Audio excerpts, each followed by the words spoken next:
Hello and welcome back to Podcasting as Praxis. I'm David, my pronouns are he and him. I'm James, my pronouns are they and them. I'm Rob, mine he and him. And I'm Alistair, my pronouns are also he and him. Just the four of us, no Jamie. Please don't turn off the podcast. No, What? actually, you shouldn't, because I want to wish, ourselves and my fellow podcasters, and certainly you, the listener, a hearty congratulations, because we've all been upgraded from, merely sort of leftist from the previous vaguely... hour to the next hour.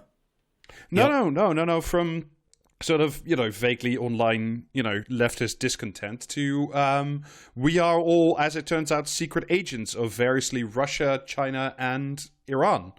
So congratulations well, not a secret anymore, on the Rob. upgrade. Thank you.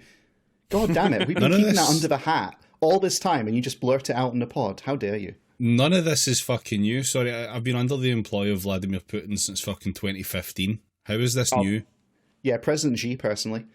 I mean, this is true. All five of us were, it's the same in there work. before it was I cool. turn them all down. Always leave them wanting more.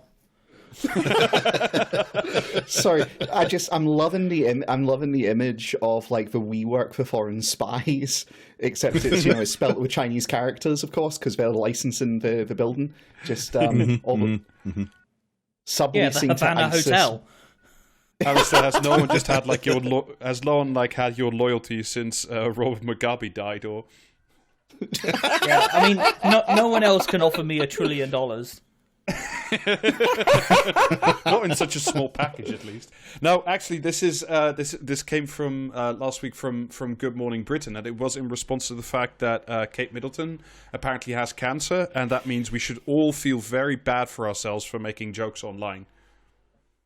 I mean, But I thought I was making paid posts for the Kremlin. Yeah, but they were mean. It's just a job. So you should not only basically like I don't know who the fucking reporter was, some gormless prick. Basically, like the quote is like, "Oh, the royal family is always the target of abuse," but quote, "In the last few weeks, we have seen conspiracy theories and cruel comments, and I would simply like to point to David Icke as to the existence of conspiracy theories about the royals that far precede our humble efforts and jokes, basically." Yeah. I mean, they shouldn't have been posting such fucking bonkers shit before they announced that she had cancer, frankly. Yeah. She's working on a special project, the special project being cancer. Yo, what the fuck? No, it was Photoshop she was working on. Yeah, no. Alistair was right. There was some bit that was like leaked to, I don't know, some fucking paper, some fucking worm on two legs that call themselves a royal correspondent. That like Kate will be back with Easter with a bombshell announcement, and that turns out to be like, yeah, I have cancer. There was no way. You cannot fucking possibly start blaming foreign insane actors or whatever because you tried and failed to do a fucking Photoshop excuse. Yeah. Like, it's so bad. How are they so bad at it as well? Like, it would been, you could have got any fucking Photoshop dickhead Friday off Twitter to do would a have better been job. looking down their nose at that shit.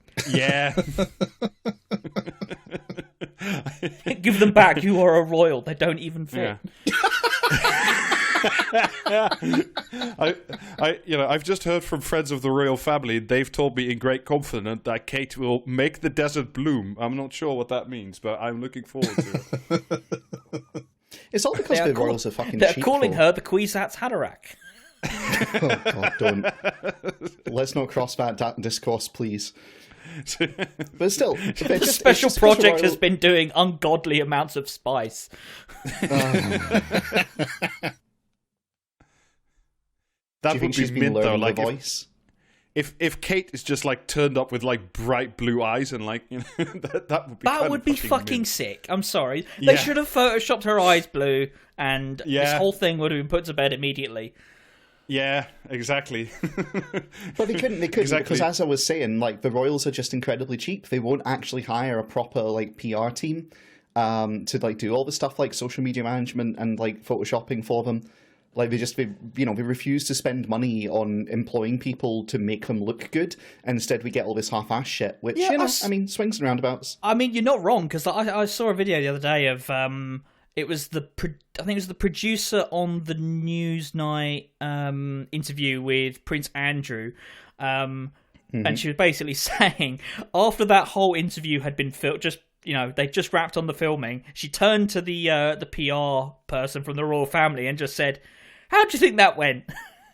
to which the PR person was like, "Oh, it's fantastic." And, like, these people are so disconnected from, like, the perception of an average person that it makes you think David Icke might have a point, but obviously he doesn't. Do you think, like, their PR team, like, they're not, partly because they're low paid, partly because they're, like, sycophants for royals, do you think they're just too afraid to tell the royals, like, listen, you need to learn how to come across like an actual human being? Do you think they're just, like, incapable of giving Her Maj and all the rest of them some basic structured criticism, like, hey, don't make up lies like you can't sweat. That doesn't, like, actually come off well in front of the public, because even if it's true, you're creepy. It was a fucking Newsnight producer they were talking to. They probably just assumed that actually no one come up and put a Ushanka on the prince when he wasn't looking, so we got away with it. I mean, to be honest, it's more like a dog advising an alien on how to, manage public relations. Yeah. I genuinely think a dog advising an alien would do a better job. Seriously. Like, yeah, a dog would certainly make an alien more relatable, right? Yeah. Yeah. Well, I mean, my sort of generalized theory about this is like that it's very difficult for, like, the royals to live, for this generations of royals to, like, live in the new world, because, like, Queen Elizabeth was not really perceived as like she was like, I think, the last, like, monarch in the true sense, whereas, like, William and Kate and Andrew to some extent and Charles definitely, they're, like, sort of very special celebrities about whom the press needs to be, like, a little bit nice.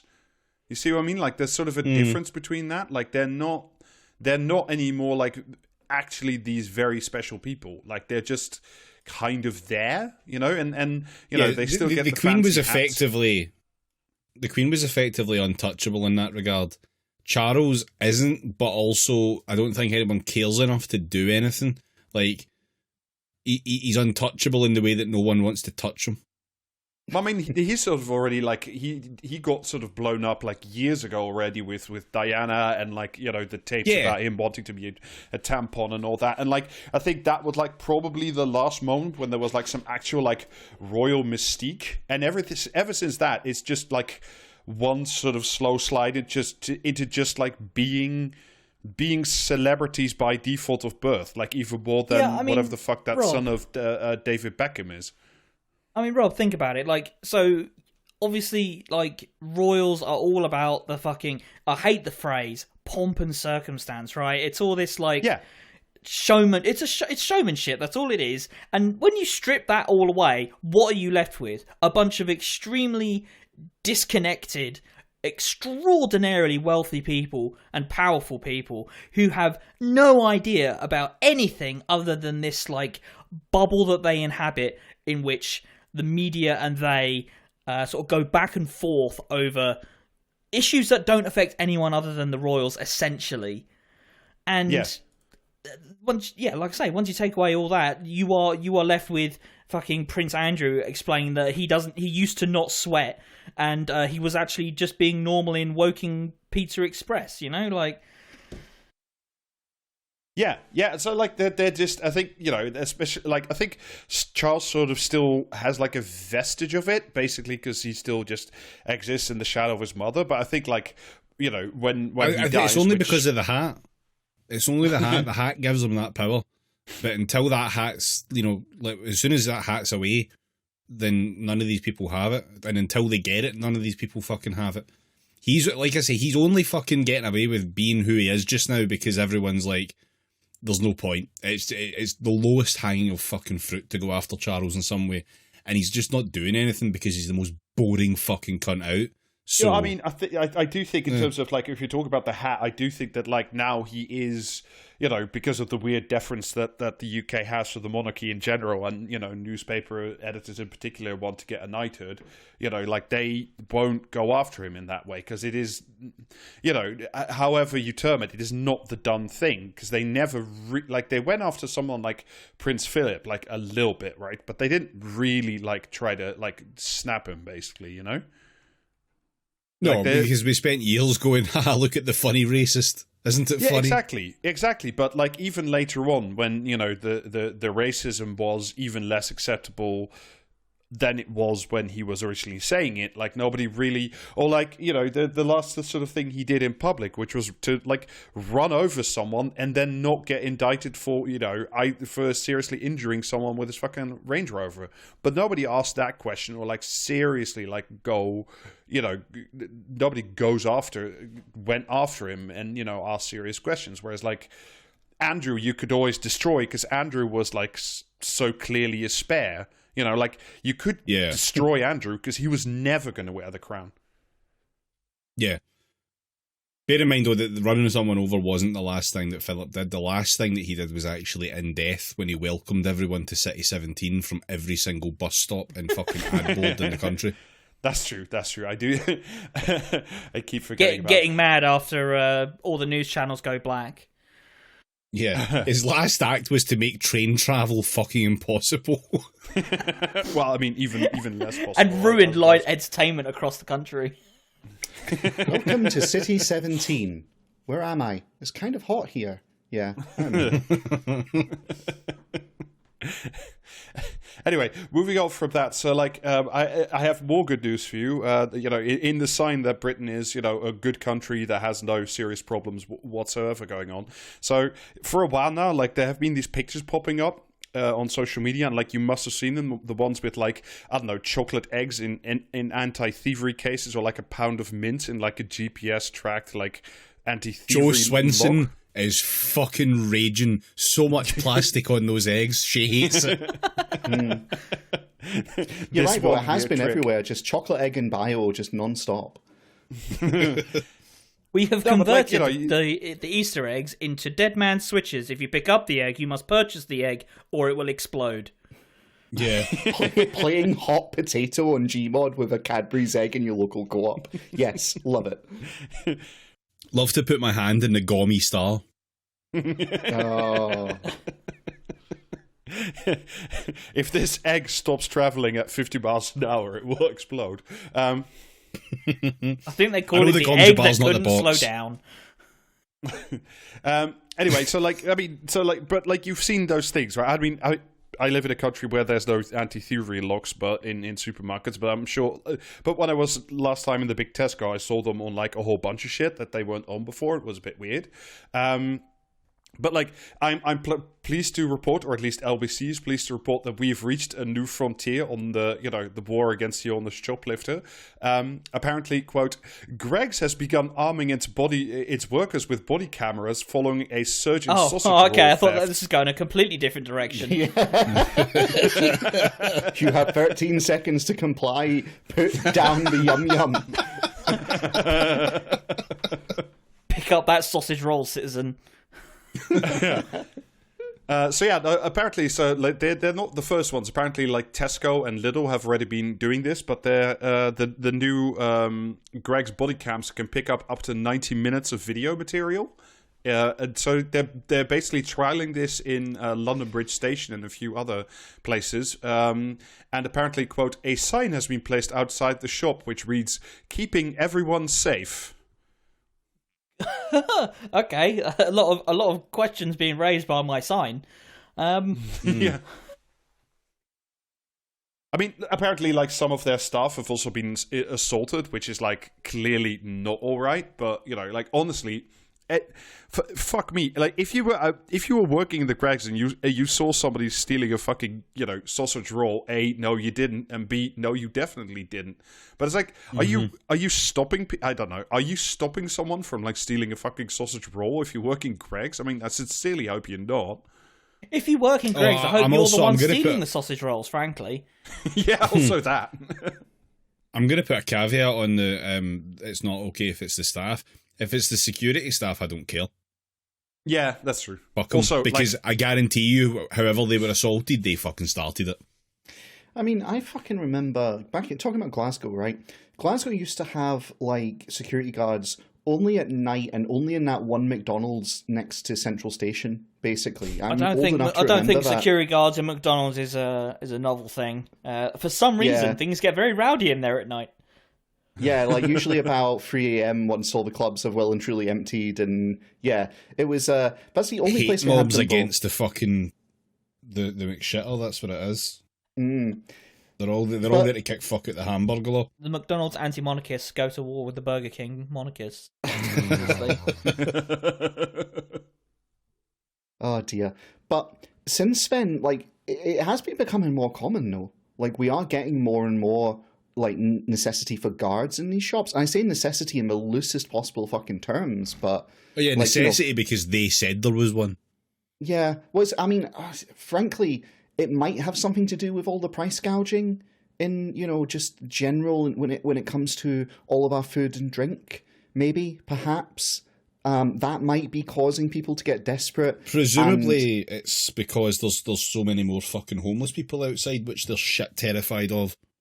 Well, it's just perfectly normal. It's perfectly normal for the price of bread to increase over 50% in 4 or 5 years. And the only way that we can conceivably keep this system going of having supermarkets which buy produce and then sell it on to the consumer is by giving everyone that works in our store a camera that records every single movement of the customers and the employees as well. This is the only possible, acceptable solution to the problem of people not having any food to eat, I'm afraid.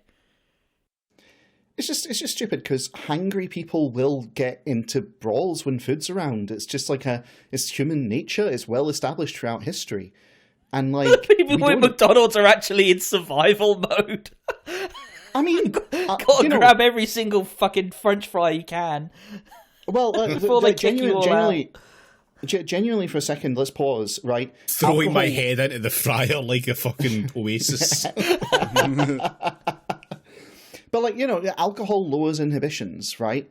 And at the same time, people are angry when they're hungry, and that is scientifically been observed to be heightened when there is food present and they are denied that food, such as when they're having to wait in a fucking queue in the middle of the night at the McDonald's. So yeah, that's like actually, if you're looking at it from a perspective of things we have observed of human nature, that's a perfect circumstance to get otherwise reasonable people to start like throwing punches. It's kind of silly.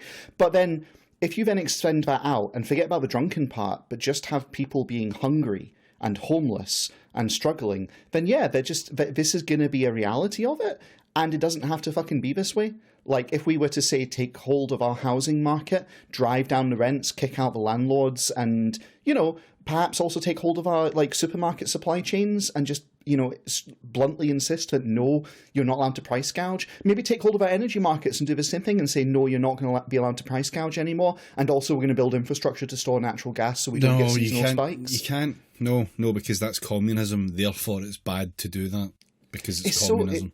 It's fucking aggravating that in all seriousness they say shit like that, like it's communism, when this isn't even communism. This is just like, this is basic liberalism of market intervention for the stability of like the marketplace and the free exchange of commerce. It's just liberalism doesn't work like that anymore. We're at a point on the spectrum away from that. Like it's no longer possible. The window has shifted. Yeah. I mean, you might get some of that stuff, but it'll also be fascist. Like that's the best that you can fucking get now, is maybe some sort of fucking controls for certain people. That'll be it. Like that's the best we can fucking have now, because that's the trajectory that the Liberals have fucking fully set us on. Thanks again, cunts. I mean, I say again, like, stuff like, why not just have simply a non-profit state-run supermarket? Not. I'm not asking for much, I don't think, but hey ho. Well, those no, but it's just food kit. I can't remember what they were called. They were called like canteens, British restaurants or whatever. Yeah. And they existed as, what was it, like the 70s or something? It was very recent in relative terms.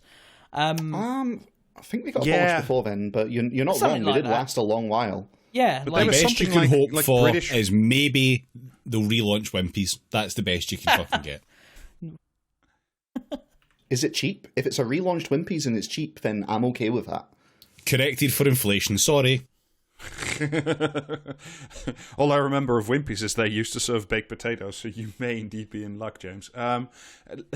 Anyway, shall we swiftly move on to something that is definitely existing in our society and is going very, very well indeed. I want to briefly go back to our favorite Freeport. I want to go back to Teesside for a little bit, because things are going very, very well there. So last week, the Teesside Freeport, which is formerly named the South Tees Development Corporation, or STDC, they lost like a big legal claim against one of the largest ports in the UK, which is essentially sort of inside the Freeport zone. It's sort of enveloped by it. It's run by an entity called PD Ports, and it's, I think, the 5th or the 6th largest like active port in the UK.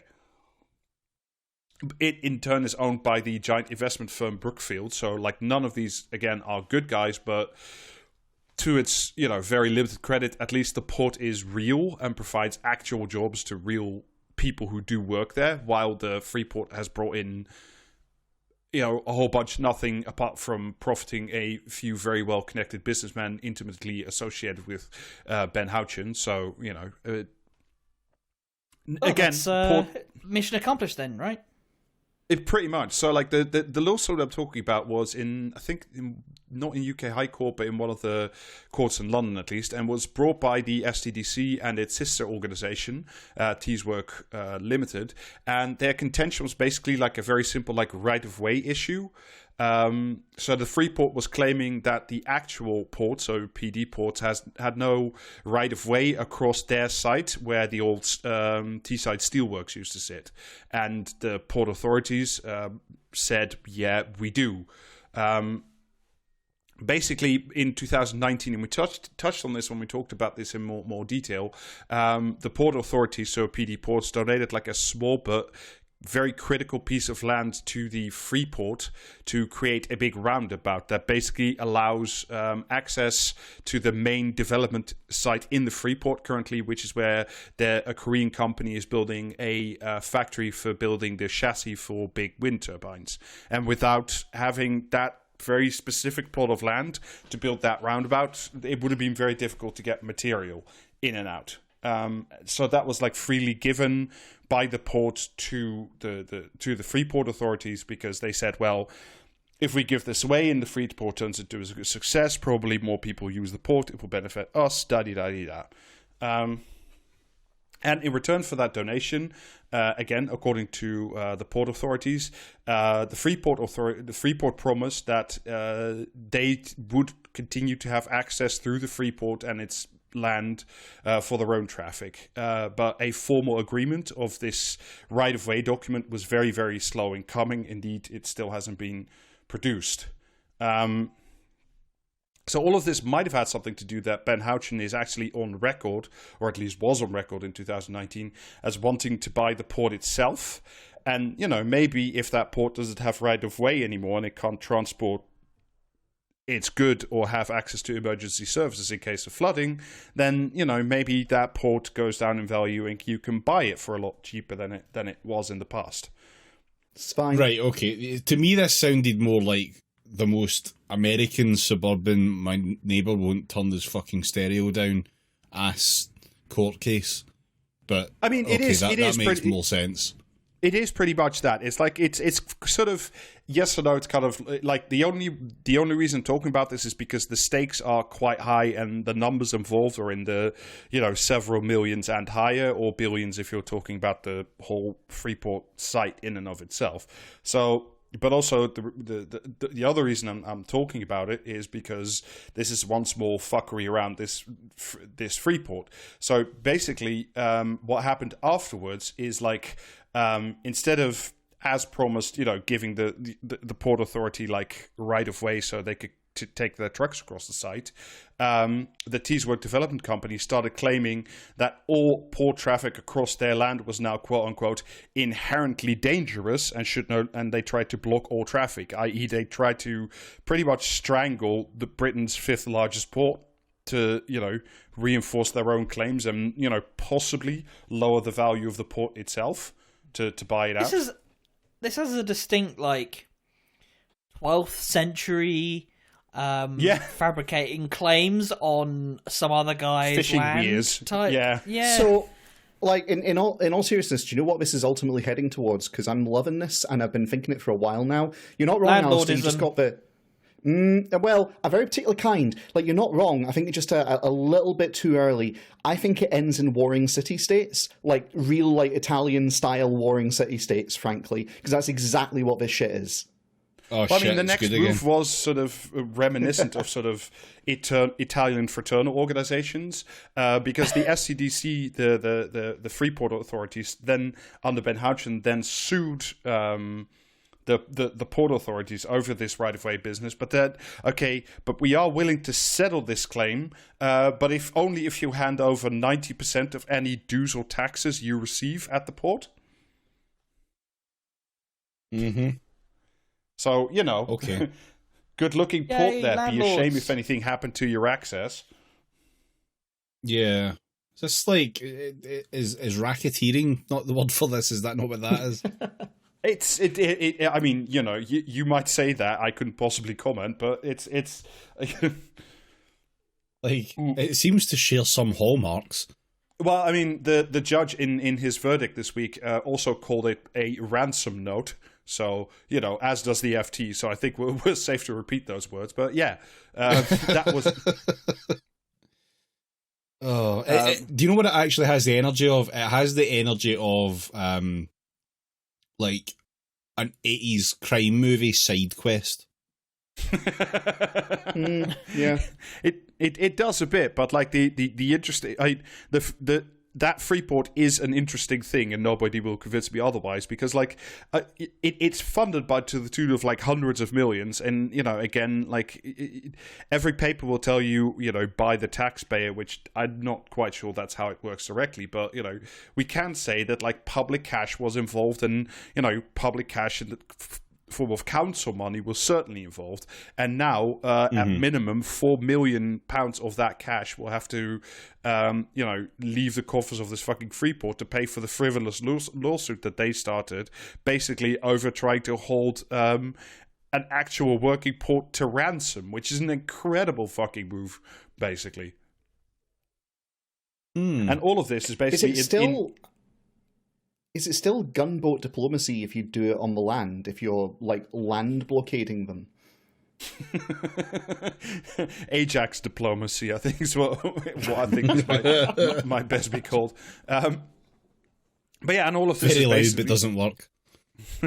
All of this is basically to create, again, this fucking bullshit zones where lots of employment rights and taxes don't need to exist, and basically you as the worker can be more freely exploited. So, and again, yeah, but think of the poor Fabergé hot dog stand owner. Exactly. The only legitimate economic activity that's occurring in all of those borders is the hot dog guy.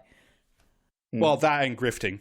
Because some middlemen and some lawyers and some property developers got, increasingly rich out of not just this court case, but, the whole existence of this Freeport.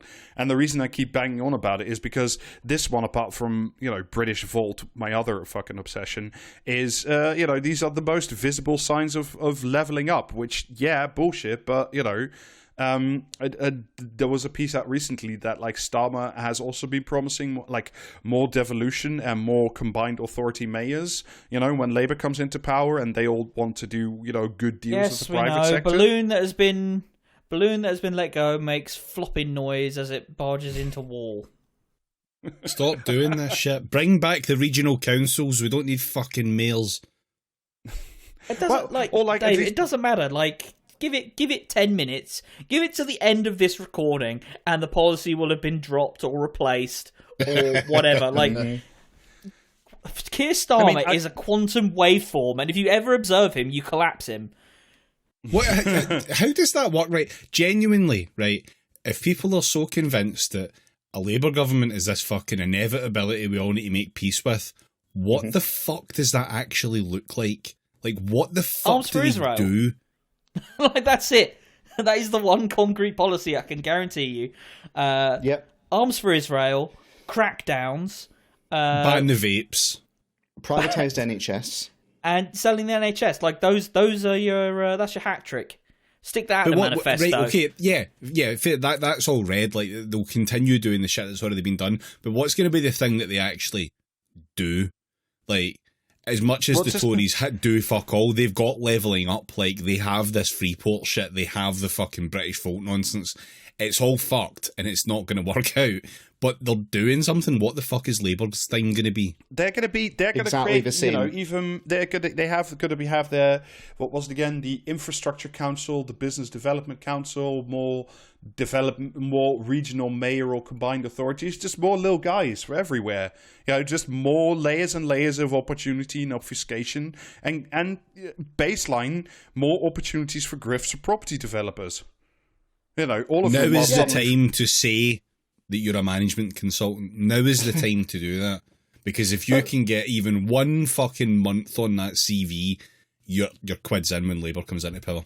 You're really not, though. You're really not, because what it will actually be is exactly the same shit, and as Rob says, it'll be just routed through different hands. It'll be different people's turn at the trough. And, like, being a management consultant or whatever, it doesn't matter. It's like, are you part of the right company with the right associations that's offering like board places to Labour MPs and that kind of shit? In which case, you will get your particular bunch of, like, management consultants to get paid, and you'll cream off the top of it. You know? Yeah. Like, it's just going to be exactly the same shit, but someone else gets paid. That's it. That's what they're offering. By all accounts, by the way, like the most likely channel through which like this Labour pipeline will flow through, by, you know, from all the articles I read about it, is a firm called Ardent Strategies, which is run by you know, Labour ultimate success election winner Jim Murphy. Yep. Fuck off. No future where Jim Murphy becomes a success is fucking tenable. Like, well, we're already honestly, here, David. You do whatever you can. Yeah. You prevent that timeline. You delete that timeline. We're here. I regret to inform you that man's gotten extremely wealthy already, because everybody, you know, in the corporate world is now trying to buy access to Labour. You know, they want cheap seats now, so they have front seats later. You know, like it. And I've been saying that this is the bad timeline for how long? Well, there's one more, you know, moving on from Teesside, there's one more sort of slightly obscure little government body that I wanted to talk about, because there was its head had some interesting, well, I thought at least interesting testimony in the House of Commons last week. So as you may or may not remember, there have been like a whole bunch of scandals around like auditors and auditing, and, you know, whether or not they've actually been producing correct results in the last few years.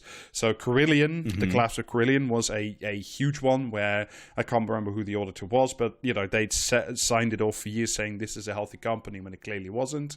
BHS was another one, as was Thomas Cook, and like a whole bunch of others. So like the job in a sort of, you know, economics textbooks kind of world, like the job of the auditor is a vital one in capitalist society, because you need a so-called quote unquote external trustworthy person to go over the books and the finances of a company and say, yes, what these people have written down about themselves is actually is verifiably true. You need to have someone that's like objectively trustworthy, because the entire system that this operates in is one of cutthroat bullshit and just lies. The entire thing built on lies. Stock value? Oh, that's a real number. Yep. Well, I mean, like, so economically textbook, that's why you have auditors, and that's why they are so critically important in a capitalist economy like ours, and they become even more important as modern capitalism gets more financialized and more abstract, because like not only do you deal with like one company, like Carillion or something, you deal with 7,000 little side entities that are based in Luxembourg and Malta and the Virgin Islands, and somebody has to check as to whether all this weird shit amounts to some version of the recognized truth, as you'd understand. But of course, the problem with that whole system is that in the past, auditors used to simply do auditing. That was kind of all they did. But in the last couple of decades, what has developed more and more is that, like, under the same company, say PricewaterhouseCoopers, as you remember from the last episode, not only have like an auditing arm, they also have a consulting arm. And that consulting arm earns a lot of money from consulting with the same clients that the auditors do. Now, the company always says, oh no, we keep these things very far apart, but it is remarkable that the higher the fees get, the more positive the auditor signing off does tend to become. Just a weird coincidence. Just coincidence, yeah. So, like, again, in previous years and more and more in the last couple of years, like, more firms go under that have received clean bills of health from their auditors like 3 months before, 6 months before. They've put their signature on the said, no, this is a fine company. You can invest in it. Indeed, maybe you should invest in it. It's all fine, so good. Don't worry about it. And because those companies have kept imploding, and because we've seen more and more like not good links, let me put it that way, between like the auditors and the companies they audit, so the government has promised to do something about fixing this quality again, because it's very vital to the function of capitalism. But for some like unknowable reason, the government doesn't seem to be in much of a hurry to do like any of these planned reforms. So as it turns out, obviously, Rob, it's external factors like the pandemic or the war in Ukraine. Those are why these being things are distracted happening. by a bird. Yeah, the auditors simply could not have foreseen that this would happen. Ergo, the company was healthy at the time, etc., etc. I don't care that BHS was before both of those fucking activities. It doesn't matter. The excuse holds. You know how sometimes you find like a loose thread on your shirt or something, and you just end up pulling that thing for like 10 minutes.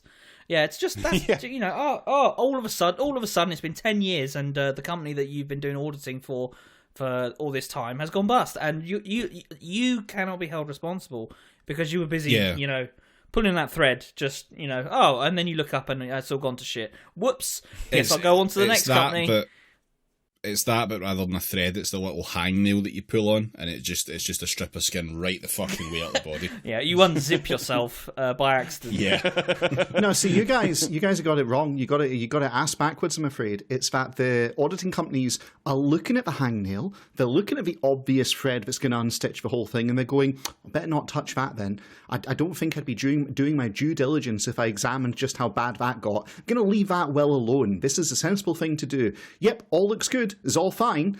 And then like 6 months later, as Rob says, as we implode, it's like, oh, what do you mean there was a hangnail or a thread hanging loose? I never saw that. Like, they're being paid not to look. They're being paid to give a clean bill of health. And guy who signs off Grover House. Yes, that's it. That's their role. Yeah. So, but what I didn't know until I started reading about this, but what you will also know now, is that the government does actually have a regulator for auditors, a thing called the Financial Reporting Council, which is about as exciting as you think, but it may have some like small problems, according to like again the parliamentary testimony from last week, which was, by the way, given by its chief officer, a guy called Richard Moriarty, which is just fantastic. Fuck off. I was going to ask if it was staffed by 3 goblets and a swan, but that's fucking worse. So this is a quote from him in the Financial Times. At the moment, I'm only sheriff for half the county, and my arsenal is weaker than that of other regulators. I'm not asking for much more than what other regulatory bodies in the UK have today, Moriarty told the House of Commons Business and Trade and Select Committee. So, and he's not incorrect. So among the problems that this council has in like regulating the auditors is a lack of teeth. That gummy nips would be a polite way of phrasing it, I think. So apparently, the Financial Reporting Council, companies overseen by it, only have to hand over information and documentation, even during investigations, on a voluntary basis. So, like, it has no power to compel. It has no legal power.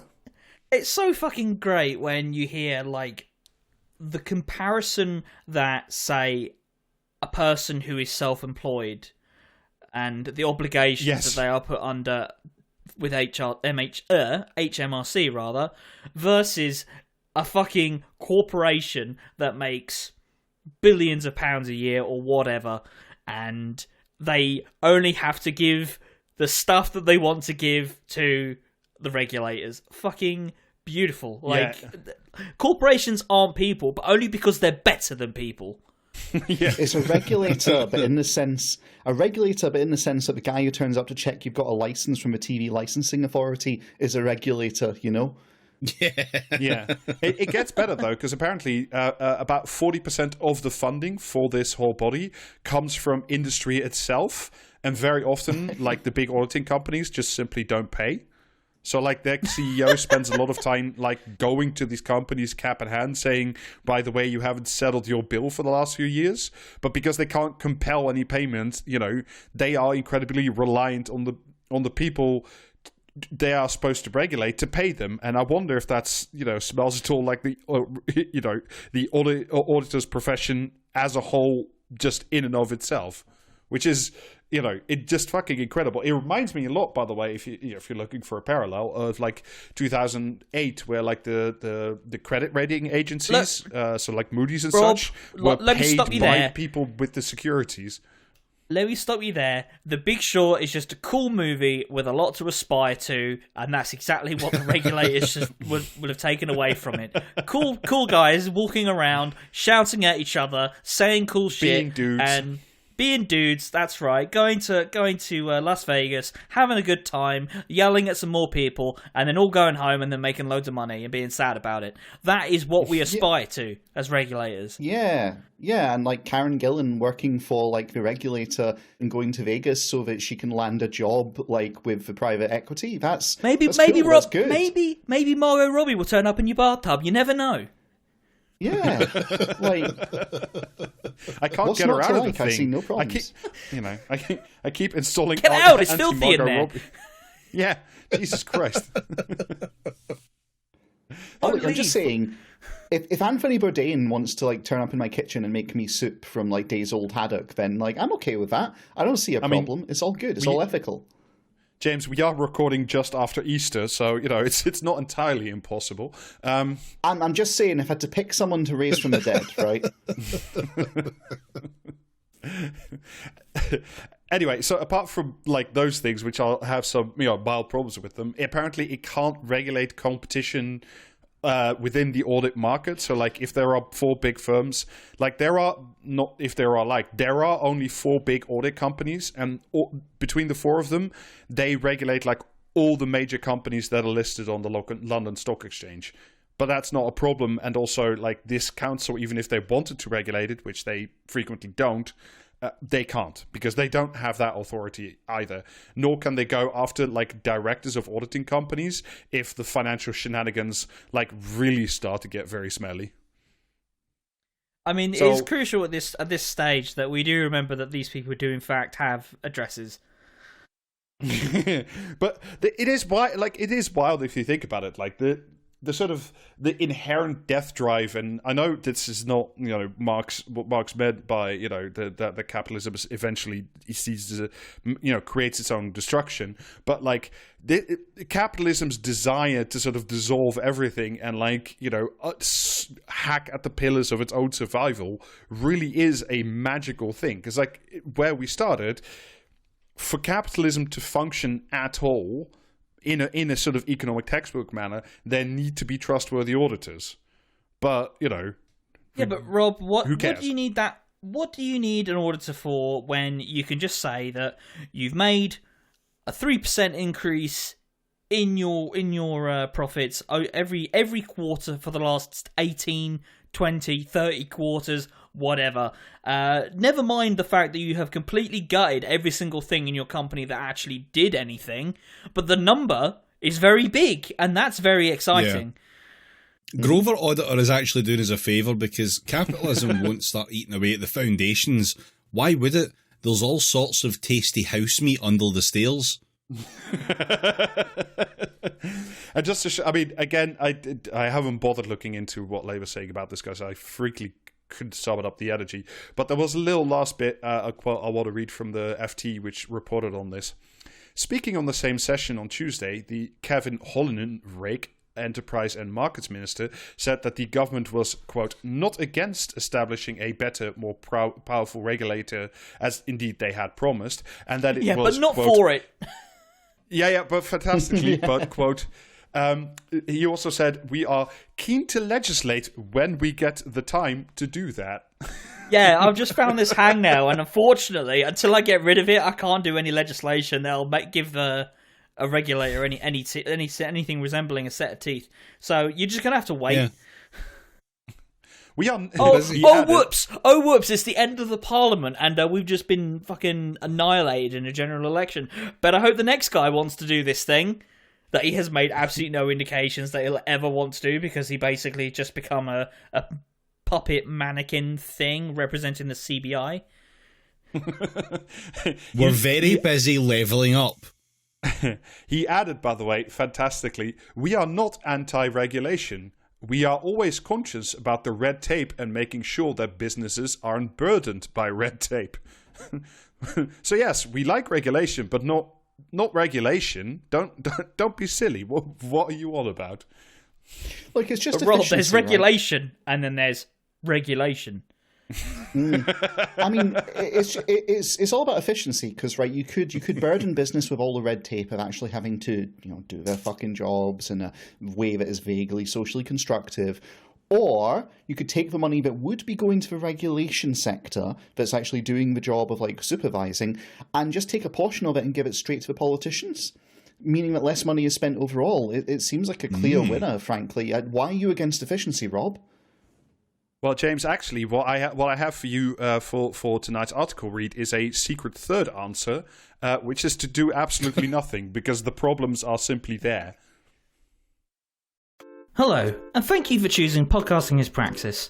Our podcasters are experiencing an unusually high volume of unfunny bits at the moment, so you've been placed in a queue. Your patronage is important to us, and I need to inform you of the great benefits you freeloaders are missing out on by not subscribing on Patreon. A back catalogue of premium episodes, plus a bonus episode every month, ad-free regular episodes, plus you get access to our Discord, which, in addition to being able to harass the Praxis Cast crew with your favourite Star Wars characters, will allow you to listen to all of your favourite cutting room floor moments, such as... and... Fuck off, Alistair. Subscribing lets us create more of these hilarious moments, so please do subscribe for just $5 a month on patreon.com/praxiscast. And now, back to the episode.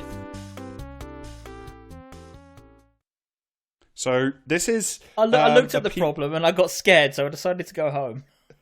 Hang on a sec. Hang on. Just wait a second. Right, okay.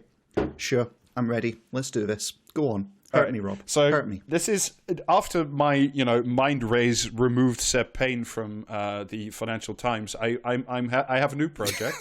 I hope you use your powers for evil sometime. That is to what's the point of living in the castle if he doesn't? So my next project is to remove Janan Ganesh from the Financial Times, who has written this piece. It's called "The Era of the Unfixable Problem."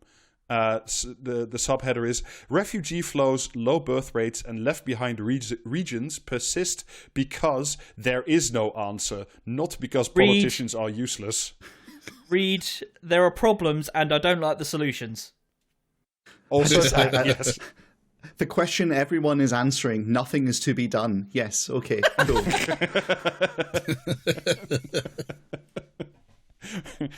Finally, we have an answer. Yeah. Right. Quote, The urban development corporations, the regional development agencies, the local enterprise partnerships. Then, in the last decade, as merciful relief from this grinding, almost Soviet language, the Northern Powerhouse.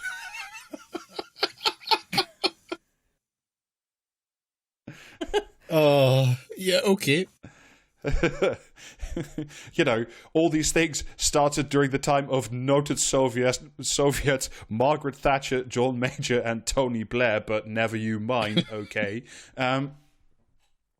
Whatever they called it, every British government in my lifetime has built an empire of high-powered quangos to revive the deindustrialized regions. Each has assigned a person of clout, a deputy prime minister in John Person of clout! Mm-hmm, yeah.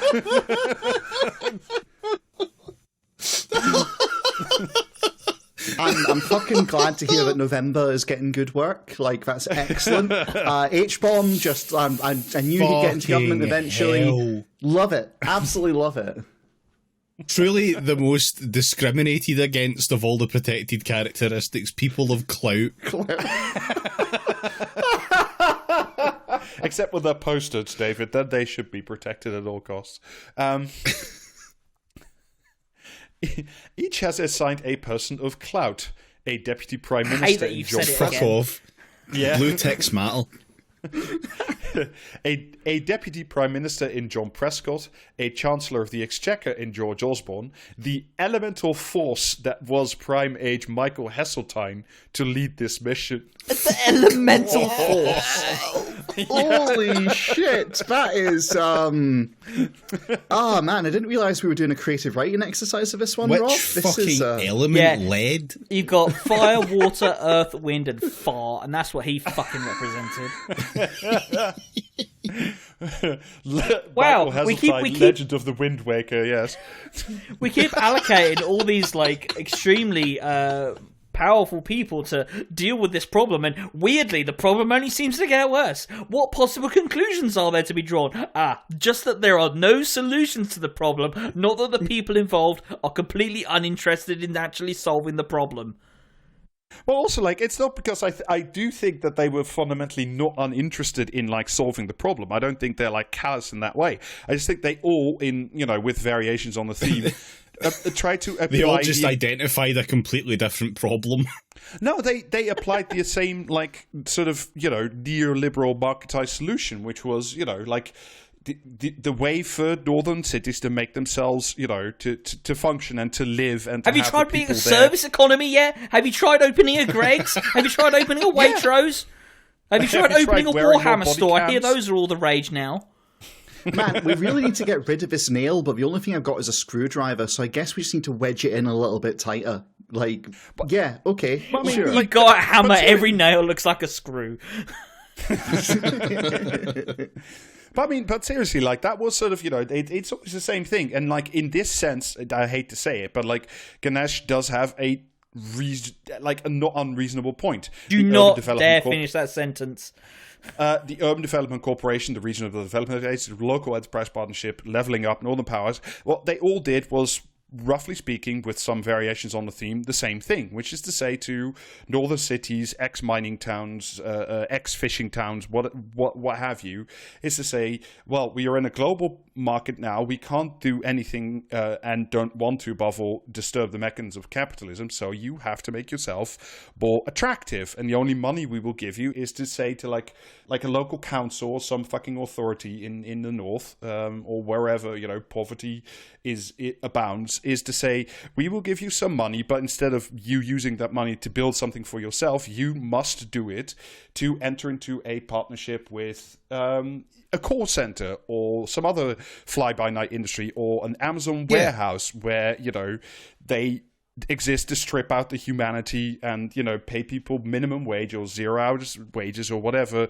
they can. And that recipe was just tried over and over and over again, because the reason... But this is why I want to read this, because Ganesh is so fucking wrong. It's not like there are no solutions. Is that under this existing model, which Ganesh loves like no man ever has before, there are no solutions as this other than this one, which has been shown to fail. Yeah, but that's what I meant about misidentifying the problem. Like you said it there, the problem is the poverty and the poor quality of life and all that kind of stuff. But that's not the problem they identified. The problem they identified was, the GDP could be higher in these areas. Yeah, and not look at, like, what does it take for human beings to reproduce themselves in their towns, in their, leveling up communities. What do you know what would have been funny, though? What does it take for human happiness to exist? It would have been funny, though, if in trying to address the problem of the GDP in these places is too low, is they came to the Stalinist solution, which is to forcibly relocate Alan Sugar.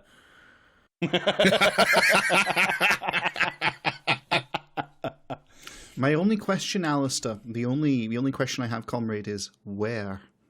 Anywhere. The ocean. I don't give a fuck. It doesn't matter. All that matters is that Alan Sugar is being constantly fucking moved about, completely pissed, and he can do nothing about it. A one-man mobile gulag. Every second is his gulag. The next season of The Apprentice is going to be like Where in the World is Carmen Electra, but it's just like a constantly shifting Alan Sugar. We will simply make Alan Sugar live in the Potemkin village.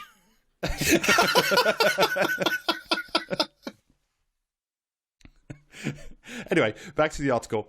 And still, in 2024, if you want some dirt cheap applause, just accuse politicians of, quote, ignoring people outside London and its halo of commuter counties. No.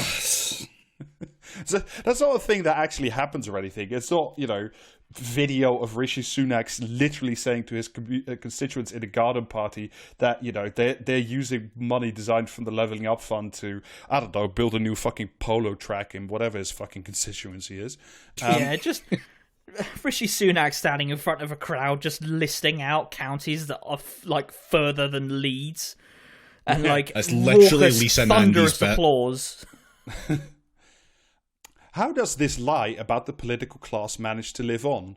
Because the alternative is too painful to countenance. The alternative is accepting that the problem of left-behind regions might have no solution. Oh, convenient. The problem is that there is no solution to these problems. Ah, well, that's tied a nice little bow on it. So we just let these places languish and despair.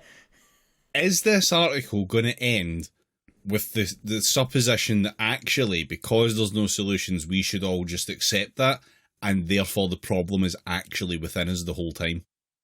Well, I'll leave Janesh to finish his own argument, but I shall keep reading for now. I don't want to give back too many spoilers. Ooh. The problem was inside you the whole time. Indeed, it's your problem, David, not mine. Yeah. Fuck off. It's like fucking Hillary Clinton saying, get over it. Like, get over yourself. There's only two choices and these are it.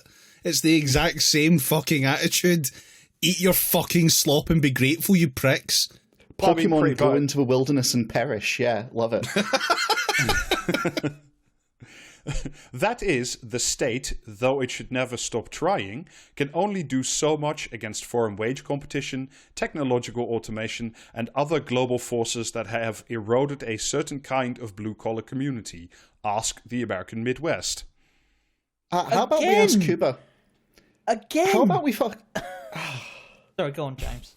No, just how about we ask Cuba? How about we ask Cuba? There is a country that's been shat upon with great velocity from a very high height for a very long time, and yet they manage, God bless them, to at least attempt to provide for their people and look after their communities, and they fucking produce their own Yeah, exactly. They produced their own COVID vaccines despite international sanction. Apparently they're quite good and we can't get them because of those sanctions. These guys, Cuba shows that actually, yes, even if literally the entire Western world is against you, you can make a fucking go of it. It's just going to be hard. Fuck off. I mean, this is the real difference between what are actually difficult choices and what are not difficult choices for politicians. Yeah. Because a difficult choice to a politician is, who do I immiserate? The person who gives my party tens of thousands of pounds a year. Phillips thing that you shouldn't be in politics if you weren't willing to immiserate at least some people. It's just laughable, right? Yeah, if you aren't prepared to immiserate at least some people, it's just a shame that it's always the same people. It's always the people who don't wield real political power, people who are disenfranchised. Unfortunately, we are forced to shit on these people like we shit on Cuba, and these people, because they do not have a state, essentially, they can just fucking like it or lump it, and because they've got no choice, they have to lump it. Well, I mean, and it's also like what I get here is like this is very much like the sort of the dead hand of like latter era Tony Blair as well. It's like, you know, I wanted to do these things. I wanted to make, you know, the prosperity outside London better, and I wanted to do things, and maybe I didn't want to privatize everything in sight, but you know, you see the market was simply such a way now. The market, you know, history, the great forces of history that I, as the leader of a state, have no control over. Just they do these things to us, and we have no agency or power. So we must simply, you know, accommodate, or you know, like the American Midwest, be allowed to perish under, you know, an avalanche of deindustrialization, followed by drug abuse, followed by deaths of despair, followed by, you know, as if. Because the only way any of this works is if you say, well, the state shouldn't do, ever do anything, and if it should only do something within this framework that I have constructed, which is purposefully killing the thing that I say can't probably be saved anyway. It's the logic is so circular that it's really quite spectacular. I mean, it's just like example after example of problems with solutions they don't like. This is what the title should have been. Like, have I been wrong? The project to level up, I remember when the phrase was rebalance, the UK regions is going to flop again. But it does serve as a parable for something wider in the world. It's going to be so stupid. Jesus. Okay. This is the era that of is the parable guy, yeah. This is the era of This is the era of the insoluble problem. Consider the baby bust. Oh, what? People are doing what to babies? Birth rates in rich countries are too low to maintain populations at their current level. You don't need to take a Muskian view of this trend, quote, a much bigger threat to... Stop. You're not allowed to use Musk in that way. We're not going to have, like, Musk as an adjective. Sorry, we're not doing that. There is no philosophical Elon Musk. It's not allowed. You can't say that. Counterpoint, I'm fine with rewriting history so that actually Elon Musk made up the 14 words. That's his thing now. That's fine. Like, yeah, I mean, ascribe that to him. Why not? Fuck it. I mean, basically, Musk did say that, like, the lack of, and, you know, it's never spoken, but this is what they always mean, the lack of white babies is a, quote, much bigger risk to civilization than global warming. Yeah. Cool, yeah. What we need is more people in the really fucking highly polluting countries. That's definitely the fucking solution to all this. More people in fucking the US, in Britain, in I don't know, fucking Germany or whatever. Who fucking cares? Like, that's it. That's what we need. More fucking high consuming people. That's absolutely the solution to all of this. Sorry, right? Shut the fuck up. Right, no, actually, hang on. I'm going to push back here, David. Have you actually looked at the stats on where all of that fucking consumption is happening? Oh, I know, but guess who joins the US fucking military? My point is, though, or rich people, but if you're going to make the fucking argument here about actually it would be good for global warming to have more fucking white, you can't also have it the other way around when you say it's terrible what's happening in Africa. Like, make your fucking mind up. Is it more babies are good or more babies are bad? Pick a fucking lane and stop being a fucking racist dipshit with it. How, though? If subsidized childcare and other pro-natalist policies make a difference, Nordic nations would be ultra-fertile. A difference to what? Yeah, notably fertile, the fucking fjords. As it is, Sweden and Denmark have the same birth rate as the US. Governments could offer unprecedented cash incentives to procreate, but at a huge upfront fiscal cost and the peak of non-parents. So the only thing that lives in his brain... What is the actual fucking end game of this, right? So there's more babies, okay, there's more people, okay. What are those people doing to fucking solve anything? Well, with the current existing system we have, how are they going to do any better at this other than this but more? And this obviously doesn't work because they will simply no solution. Also exist for future generations. Will also simply exist to safeguard the white race and create a future for their white children. It goes on like that. It stretches out into a glorious infinity. Oh, Christ on a fucking bike! Like, aren't you glad you came on tonight? I'm really fucking not. Like, I'm really not. I hate this guy so much. I've got a thought for you, Jan and Ganesh. Why don't you just bang your head against the problem over and over and over again until the problem changes in some material way? If nothing else, one of us will end up feeling better about the situation after a while. But at a huge upfront fiscal cost and the peak of non-parents, which leaves the state with what instrument? ? Moral exhortation ? So the only policies that are available is to pay a lot of people to fuck more and get more white babies, but that would make people who are fucking not to produce babies angry. We have tried this. We have not tried this one thing, and we are simply out of ideas. Jesus fuck. At some point, the childless or one-child trend has to be seen for what it is: a byproduct of affluence and secularization. Motherfucker! Motherfucker! Are you shitting me? You just fucking pointed out that Nordic countries actually give some provision of childcare, and you are now saying, yes, it is the result of the opulent lives that Britons lead that has caused them to decide to only have one child or less. What the fuck? And also because you're not Christian anymore. Also, yeah, because you put down a Jedi on the 2010 census or whatever. It's because women aren't as enslaved as they used to be. That's it. That's the only thing. That's all it's ever been. You give women choice about their reproductive health and who they get to have children with, and they make decisions that suit them as individuals.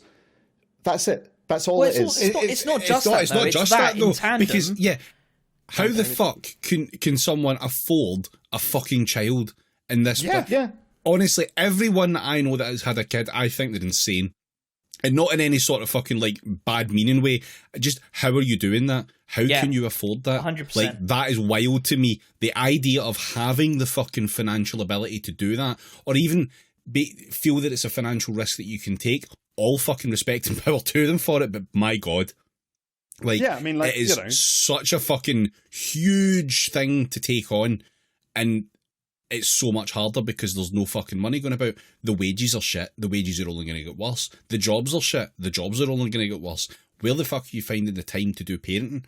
How do you manage that physically? You are some sort of fucking superhuman to me.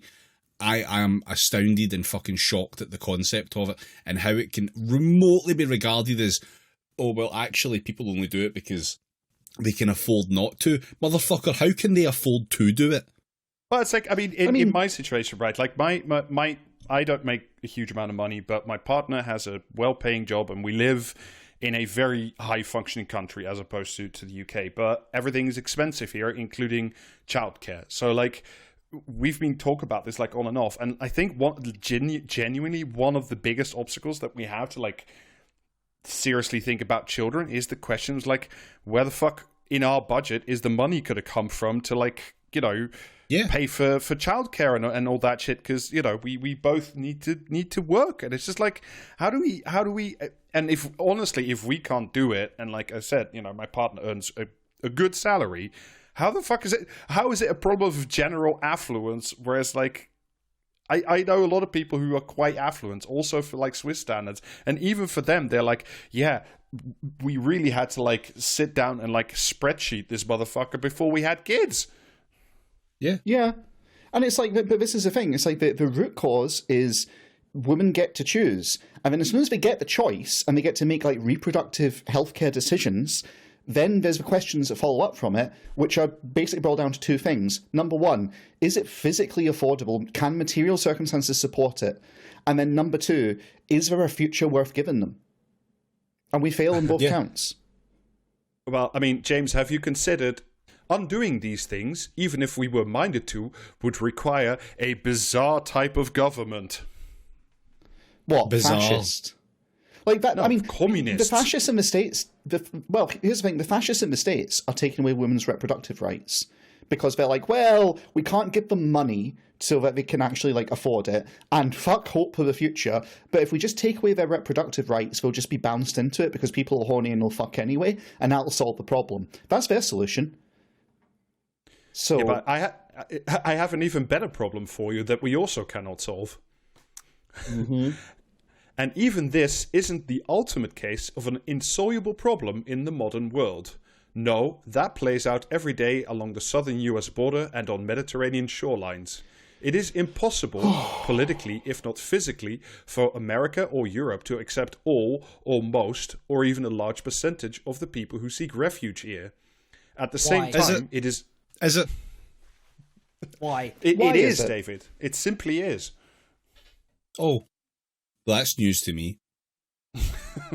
Oh, I'm glad we cleared that up. At the same time, it is unconscionable to leave them in poverty, in catastrophic climates, or in bandit-ravaged failed states. Yeah, it's unconscionable, but we're going to do it anyway.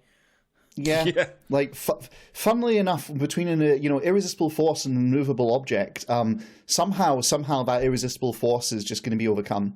Like, call me funny here, but I find it very, very hard to imagine this will end in anything other than machine guns at the borders. So, yeah, but also you mean as it is? What if someone did Frontex? Wouldn't that be weird? It's just this guy's just fucking insulting us, frankly, with this shit at this point. Yeah. Like, pretending that we're not putting up the barbed wire and we're not machine gunning boats to make them sink and all this kind of shit. Like, much like Janan Ganesh assumes that you also don't actually know things. Also, it's weird how, like, between, the irresistible force and the immovable object, that, like, the people that seem to get ground to paste between them tend to be, poor and brown and, simply non-human to most people. Yeah, it's really weird how that happens. There's probably no way of going about that. Anyway. Yeah, I'm sure it's not by design in any way. No. And so, we have the purest example of an intractable situation in the world today. Mock, if you wish, the UK's plan to send asylum seekers to Rwanda. But alternative... But alternative ideas seem to range from hopelessly small time, brackets, processing asylum claims quicker as though that solves the problem of demand, to pie-in-the-sky stuff about investing in the Sahel to reduce incentives to leave it. Okay, so first off, infinite supply does not mean infinite demand, you fucking moron. Buy a day ticket on a bus and see what happens to you. You'll get bored and leave. You fucking prick. Secondly, what was the fucking second thing he said? What was that again? Pie-in-the-sky stuff about investing in the Sahel. Can't do that. Oh, fucking you absolutely can. The trouble is, the only way that the West ever fucking invests in anywhere that has a fucking, problem going on that is causing people to leave the country as fucking refugees is that we've been doing nothing but shipping fucking bombs into it. That's the support that we provide. So maybe we stop doing that. Is that something that is a feasible policy to Janan Ganesh, or is that just an impossible part of the fucking problem as well? The ultimate source of refugee flows isn't this or that Western misjudgment, but tectonic stuff. the geographic proximity of rich places to poor ones, and the fact that Africa is bucking the worldwide decline in birth rates. I mean, there's the other side of that fucking coin. Yeah. Like, his first clause wasn't wrong just because they're not misjudgments, they're intentional judgments. Like, they're very deliberately pursuing this policy. But of course we're into the fucking, like, you know, eugenicist fucking skull measuring, like, oh, population will be end of us all, kind of end of the spectrum. Just, yeah, great, okay, sure. Tell us all about how the Earth can't sustain this all without any reference to the particular villains who are doing the damage. Let's have that. I mean, I always love hearing that story. It's a great old classic. Puts me right to sleep. Here's an idea. See if all these really rich places are dead close to all the really poor ones. Why don't we solve that by removing the places? And I don't mean just fucking disappear them. I mean, simply tear down the fucking borders, make the places no longer exist. Yeah, just countries, they're not real anymore, fuck it. We're post-Westphalian now, there's a fucking solution. Also, this is like a fundamental misunderstanding of migration as well. It's not like, even if we dissolved all borders tomorrow, it doesn't mean that the entire population of the Sahel would, like, arrive on our doorsteps tomorrow. They send, like, a percentage of like, mainly the young men with a capacity for labor to these places, very rarely with an intention that they stay here. They send them, like, to the UK or Fortress Europe or, you know, the American border to make enough money so they can live, you know, on a fraction of that in their whole family, so can live in Ecuador or in Mali or, you know, or in the Sudan or wherever, you know. It's like, it's simply not true that you, like, if you dissolved all borders tomorrow, like, you would simply, it's not 2 columns on the spreadsheet where literally, you know, the column poor just jumps over one right. It doesn't work that way. People like being where they are, generally speaking. Like, yeah. Famously, humanity never actually developed the concept of a home. Purely nomadic for hundreds of thousands of years now. They're also, like, just generally solving the problem of immigration by making Britain an incredibly shit place to move to, where there's not going to be opportunity. So, like, you know, that's one end of it, frankly, getting immigration down. Just make it a very unattractive place to be. Yeah. And we're doing that in such innovative new ways. Look forward to the Theresa May go home blimp. Oh, I know some people who can build one for you, David. Oh, good. There are such things as intractable problems. There is such a thing as rational despair. Saying so marks one out as callous, but not saying so, pretending that all questions have answers, is worse. Because if a problem persists, it must mean that politicians are incompetent or don't care.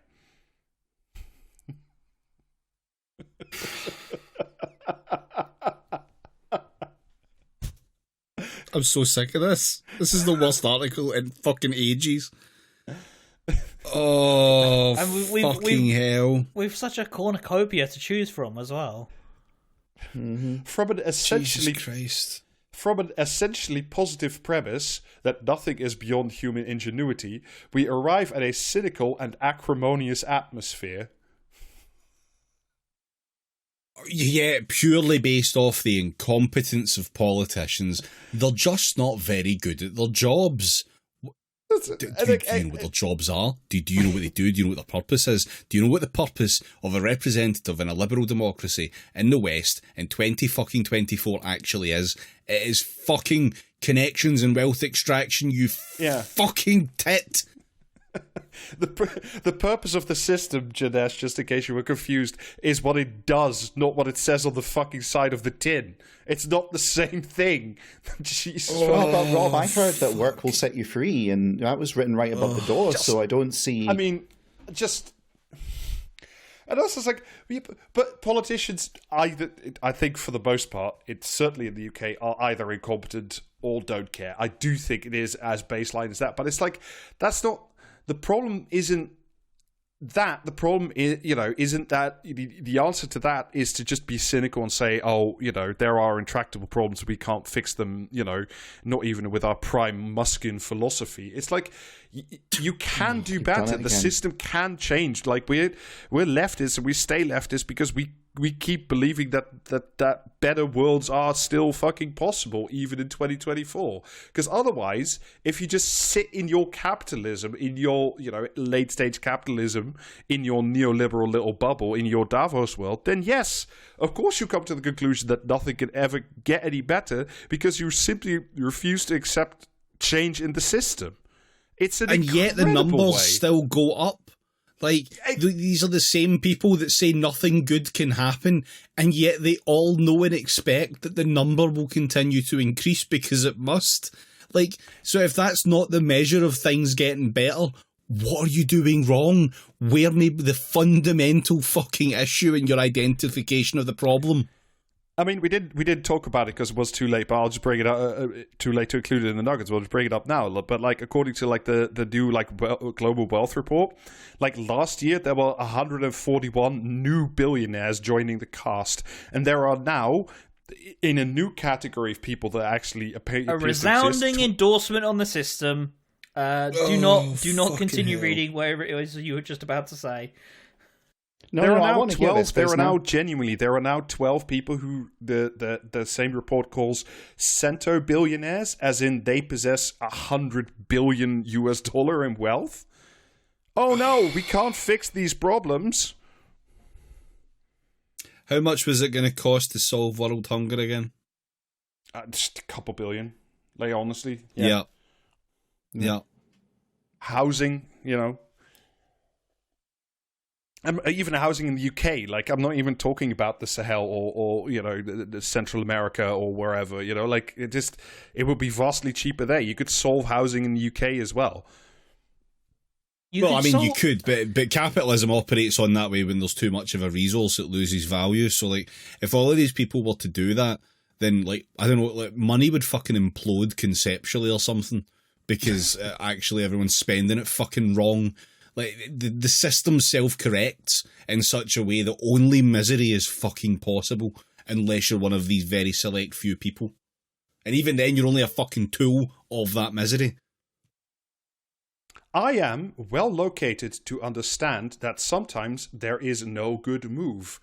With high public debt, the UK cannot make big net tax cuts or borrow much more. With a high tax man constantly surrounded by rakes in his own mind correctly identifies rakes.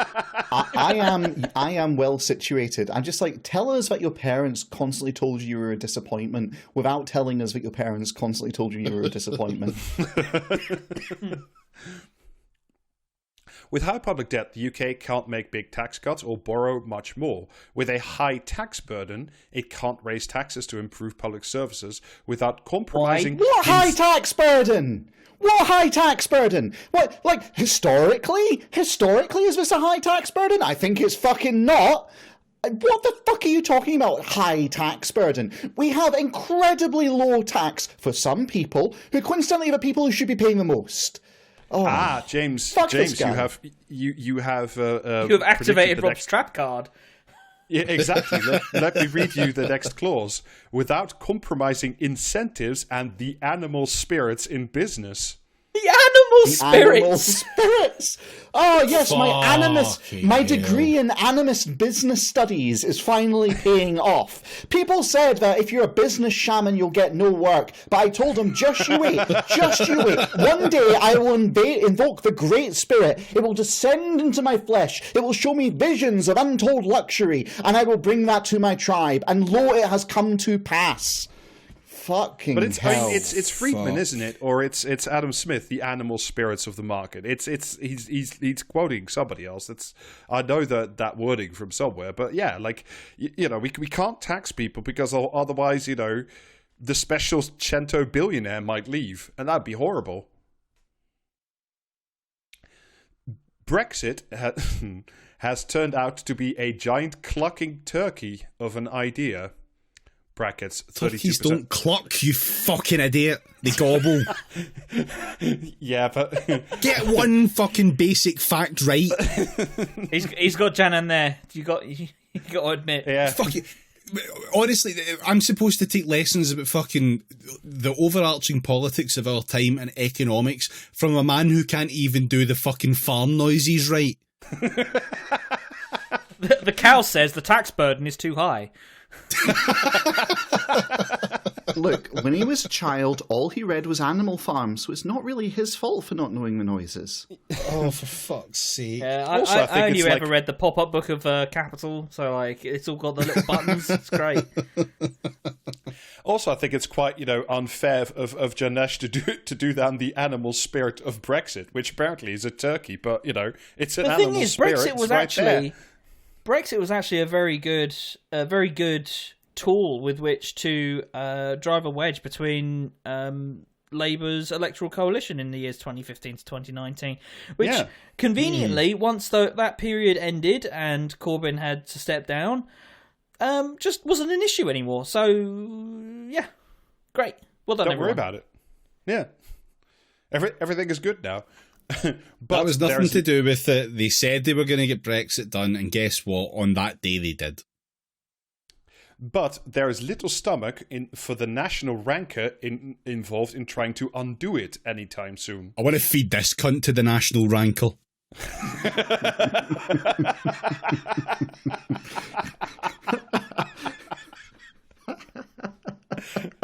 The animal spirit of Britain. Can we put Alan Sugar in the national rancor too? Can we do that? Yeah. Every columnist has to stand on a floor that has a fucking trapdoor on it. As we authorise the articles, that's how the future will work. Yeah, remember, if you're cold next winter, you can sleep inside the national rancor to maintain heat. Don't make me open the Wikipedia to tell me why that's wrong. Rob doesn't care. No, correct. Is there a high-income country on Earth that is so exquisitely checkmated? I can't think of one. Checkmate in the sense that you walked into the corner of a room and said, I've got nowhere else to go. And someone has said to you, turn left or right. I do not want to do that. This is the situation we find ourselves in. Just like that's it. It literally is. This dude is sitting here going, no, the only winning move here is not to play. When in actual fact, if we really wanted to, we could solve this problem. These problems are in fact very soluble, Yeah. They just involve doing things like redistribution of wealth. Gasp. Fuck. That's but right, it's like dissolving people. Inside the concept of neoliberal capitalism, it is simply, we've tried nothing and we're all out of ideas. Like it's just. I can't think of one, but this does make Britain a good place from which to observe a fact of world relevance. Some problems cannot be solved, just mitigated at the edges. Pretending otherwise isn't optimistic or enlightened. It is poisonous to a... Sometimes all you're able to do is tinker at the edges, and that's just what we've got to make our peace with. Thank you so much, Jan and Ganesh, on explaining to us the limits of the neoliberal state. It is poisonous to a nation's civic health. Indeed, to try something would be poisonous. To simply not step on this rake would be very poisonous. This is the political equivalent of agoraphobia. Like, what the fuck, man? This is... I will not have any of that cyanide, please. I am not keen on that whatsoever. Do not give it to me. I am perfectly content with this huge glass of fucking hemlock. All right, last line of the article. Oh, for more of the can't do spirit.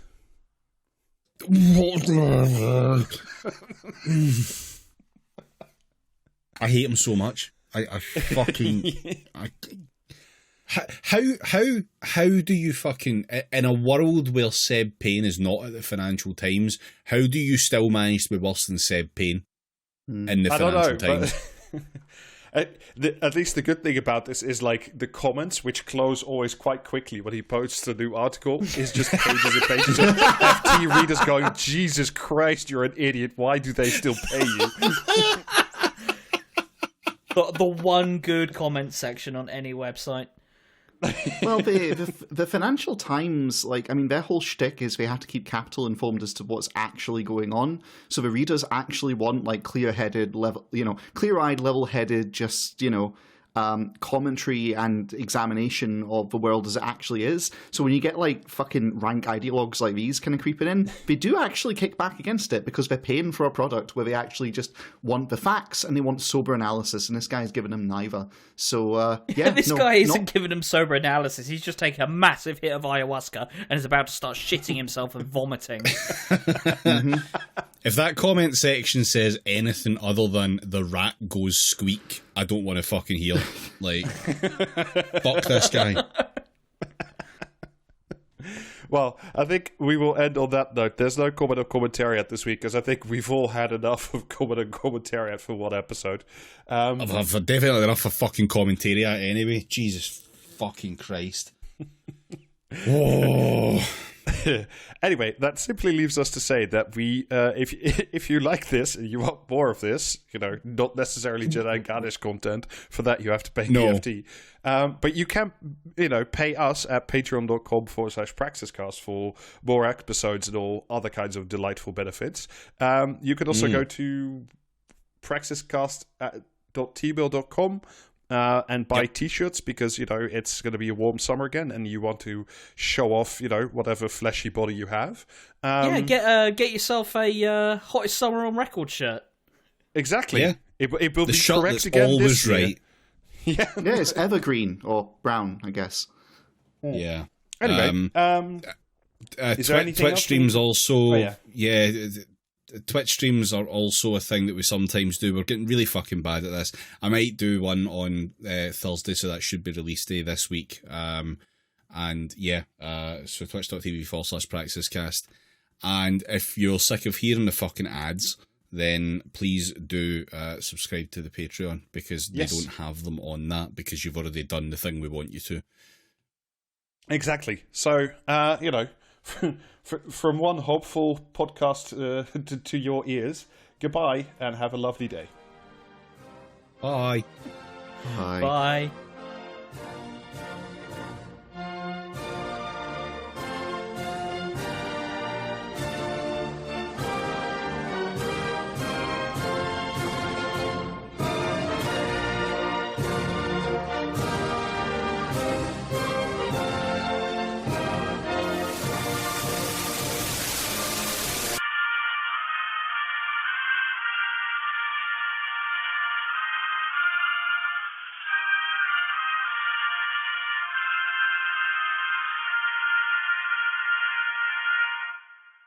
All right, and we can